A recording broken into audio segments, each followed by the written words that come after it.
Rosetta had been at Comet 67P Churyumov-Gerasimenko for over 650 days and had seen many incredible things.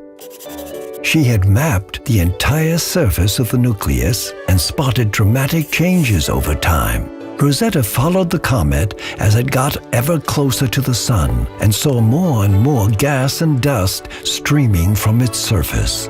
At that time, Rosetta had to keep at a safe distance because the comet was so active and the environment was very dusty. Rosetta knew that astronomers back on Earth were also observing the comet, and she enjoyed seeing the images of how it looked from afar.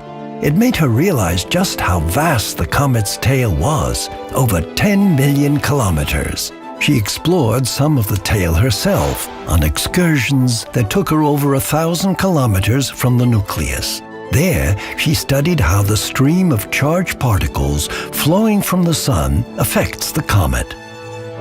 Even though Rosetta was far away, she often thought of Philae, who she had not heard from since before their closest approach to the sun.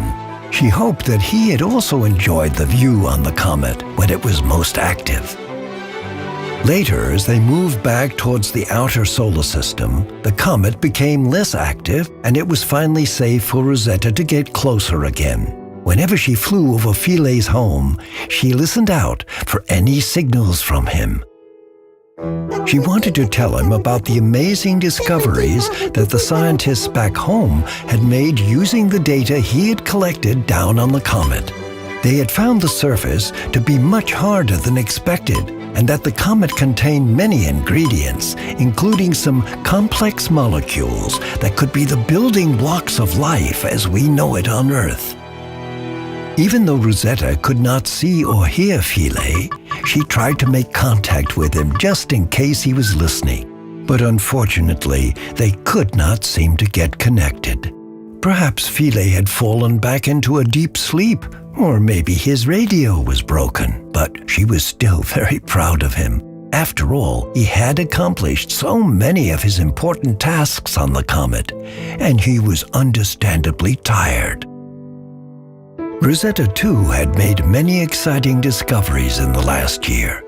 She found patches of water ice on the surface of the comet and witnessed how the ice, heated by sunlight during the day, turned into gas and escaped into space, while new ice formed again every night. Besides water, Rosetta found many other molecules as she studied the atmosphere of the comet, including lots of oxygen.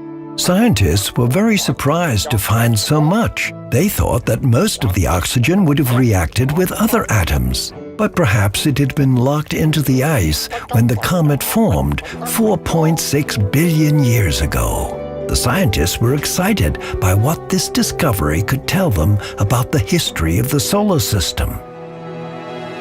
By looking carefully at pictures taken by Rosetta, they also figured out how the comet got its curious shape.